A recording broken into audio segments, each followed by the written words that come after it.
Hello, ഇന്ന് ഞാനിവിടെ ചെമ്മീനും മാങ്ങയും വെച്ചിട്ടുള്ള ഒരു കറിയാണ് കേട്ടോ ഉണ്ടാക്കുന്നത്. ഇത് മാത്രം മതി നമുക്ക് ചോറിനാനായിട്ട്, വേറെ ഒരു കറിയും വേണ്ട. നമുക്ക് എങ്ങനെയാണെന്ന് നോക്കാം. അപ്പം ഞാനിവിടെ 2 മൂവാണ്ട മാങ്ങ എടുത്തിട്ടുണ്ട്. അത് നമുക്ക് ഇതുപോലെ ഒരുപാടൊന്നും ചെത്തിക്കളയാതെ ഇതേ ഭാഗത്തിന് മാങ്ങയുടെ തൊണ്ടൊക്കെ ചെത്തിക്കളഞ്ഞ് ഇതുപോലെ ചെറിയ കഷ്ണങ്ങളായിട്ട് അരിഞ്ഞെടുക്കാം കേട്ടോ. ഞാനിപ്പോൾ ഇത്രയും ചെമ്മീൻ എടുത്തിട്ടുണ്ട്. ഇനി അതിൻ്റെ തലയൊക്കെ നുള്ളി കളഞ്ഞ് കഴുകി വൃത്തിയാക്കി എടുക്കാം. ഞാനിപ്പോൾ ഇത് കഴുകി വൃത്തിയാക്കി എടുത്തിട്ടുണ്ട്. ഇനി നമുക്കതൊരു മൺചട്ടി കലത്തിലേക്ക് ഇട്ട് കൊടുക്കാം. ഇനി നമുക്ക് അരിഞ്ഞു വെച്ച മാങ്ങ അതിലേക്ക് ഇട്ട് കൊടുക്കാം കേട്ടോ. മാങ്ങ അരിയുമ്പോൾ ഇതുപോലെ ചെറിയ കഷ്ണങ്ങളാക്കി തന്നെ അരിയണേ, അപ്പോഴാണ് കേട്ടോ കറിക്ക് നല്ല ടേസ്റ്റ് കിട്ടുള്ളൂ. ഇനി നമുക്ക് കറിക്ക് ആവശ്യമുള്ള 1 ടീസ്പൂൺ മഞ്ഞൾപ്പൊടി ഇട്ട് കൊടുക്കാം. അതിനുശേഷം 1 ടേബിൾ സ്പൂൺ മുളക് പൊടി ഇട്ട് കൊടുക്കാം. മുളക് നിങ്ങളുടെ ആവശ്യത്തിന് ഇട്ട് കൊടുക്കാം കേട്ടോ. ഒരു ലേശം മല്ലിപ്പൊടിയും കൂടി ഇട്ട് കൊടുക്കുന്നുണ്ട് കേട്ടോ. കുറച്ച് മതി, വളരെ കുറച്ച് മതി. അതുപോലെ എരിവും ഒരുപാട് ഇല്ലാതിരിക്കുന്നതാണ് ഈ കറിക്ക് നല്ല ടേസ്റ്റ്. നമുക്ക് ആവശ്യത്തിനുള്ള ഉപ്പിട്ട് കൊടുക്കാം.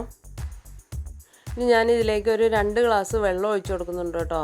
ഈ മാങ്ങയും ചെമ്മീനും ഒക്കെ ഒന്ന് വെന്ത് കിട്ടണം. ഒരുപാട് വെള്ളം വറ്റി പോവുകയും ചെയ്യരുതല്ലോ. അപ്പോൾ അതിനുള്ള വെള്ളം നമ്മൾ ഒഴിച്ചു കൊടുക്കാം.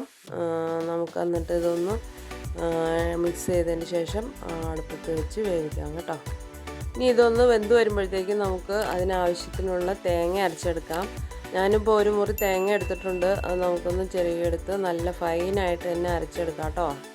ഇതിപ്പോൾ ഇതാ കറിയൊക്കെ നല്ലപോലെ തിളച്ച് തുടങ്ങി. ഇനി അത് അവിടെ ഇരുന്ന് വേവട്ടെ, കുറച്ചുകൂടി വേവാനുണ്ട്.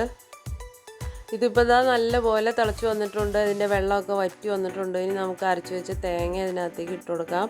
മിക്സിയുടെ ജാറിലേക്ക് 1 ഗ്ലാസ് വെള്ളം കൂടി ഒഴിച്ച് ഒന്ന് കഴുകി ഇതിനകത്തേക്ക് ഒഴിച്ചു കൊടുക്കാം കേട്ടോ. വെള്ളം നമുക്ക് ആവശ്യത്തിന് ഒഴിച്ചു കൊടുക്കാം ഈ ഒരു സമയത്ത്. എന്നിട്ട് നല്ലപോലെ മിക്സ് ചെയ്ത് ഒന്നുകൂടി തിളപ്പിച്ചെടുക്കണം. ഇതിപ്പോൾ ഇതാ ചാറിന് ഇപ്പോൾ പാകത്തിന് കൊഴുപ്പൊക്കെ ആയിട്ടുണ്ട്. ഈ ഒരു പാകത്തിന് വേണം നമ്മൾ ഇത് വെള്ളം ഒഴിക്കാനായിട്ട്. ഇപ്പോൾ ഇതാ കറിയൊക്കെ നല്ലപോലെ തിളച്ച് വരുന്നുണ്ട്. ഒന്നുകൂടി ഒന്ന് ഇളക്കി കൊടുത്തിട്ട് ഒന്നുകൂടി തിളപ്പിച്ചെടുക്കാം. അതിന് ശേഷം നമുക്ക് കടുക് പൊട്ടിച്ച് ഒഴിക്കാം കേട്ടോ. ഈ ഒരു കറി നമുക്ക് നാട്ടിൻ പുറത്തുള്ള എല്ലാവർക്കും അറിയാവുന്ന കറികളാണ്. നല്ല ടേസ്റ്റാണ് കേട്ടോ അത് ചോറിനാനായിട്ട് ഇത് കൂട്ടി. അപ്പോൾ നിങ്ങളെല്ലാവരും ഒന്ന് ചെയ്ത് നോക്കണേ, അറിയില്ലാത്തവർ. ഇനി നമുക്ക് കടുക് പൊട്ടിച്ചൊഴിക്കാനായിട്ട് കുറച്ച് വറ്റൽമുളകും ചുമന്നുള്ളിയും അതുപോലെ കറിവേപ്പില എടുത്ത് വയ്ക്കാം. ഇതിപ്പോൾ ഇതുപോലെ നല്ല തിളച്ച് വെള്ളമൊക്കെ പാകത്തിനായിട്ടുണ്ട്. ഇനി നമുക്ക് കടുക് പൊട്ടിച്ചത് അതിനകത്തേക്ക് ഒഴിച്ചു കൊടുക്കാം. നല്ല മണമൊക്കെ വരുന്നുണ്ട്. ഈ മണം കേൾക്കുമ്പോൾ തന്നെ നമുക്ക് ചോറിനാൻ തോന്നും. അത്രയ്ക്ക് ടേസ്റ്റാണ് ഈ കറിക്ക്. കടുക് പൊട്ടിച്ച് ഒഴിച്ചതിന് ശേഷം നമുക്കിതൊന്ന് മിക്സ് ചെയ്ത് കൊടുക്കാം. അതിനുശേഷം നമുക്കിതൊന്ന് മൂടി വെക്കണം. മൂടി വെച്ച് കഴിയുമ്പോഴാണ് ഈ കടുക് താളിച്ചതിൻ്റെ ആ മണമൊക്കെ അതിനകത്തേക്കൊന്ന് പിടിച്ച് നല്ല ടേസ്റ്റ് ആവുള്ളൂ. അപ്പോൾ നമുക്കിതൊന്ന് മിക്സ് ചെയ്തെടുക്കണം. ഈ കറി ഉണ്ടെങ്കിൽ പിന്നെ വേറെ ഒരു കറിയും വേണ്ട കേട്ടോ നമുക്ക് ചോറിനാനായിട്ട്. അത്രയ്ക്ക് ടേസ്റ്റാണ്. എല്ലാവരും ട്രൈ ചെയ്ത് നോക്കണേ. അപ്പോൾ എൻ്റെ വീഡിയോ എല്ലാവർക്കും ഇഷ്ടമായെന്ന് കരുതുന്നു. ഇഷ്ടമായാൽ ലൈക്ക് ചെയ്യാനും എൻ്റെ ചാനൽ ആദ്യമായി കാണുന്നവരാണെങ്കിൽ ഒന്ന് സബ്സ്ക്രൈബ് ചെയ്യാനും ശ്രമിക്കണേ. മറ്റൊരു വീഡിയോയുമായി വീണ്ടും കാണാം. അതുവരേക്കും ബൈ.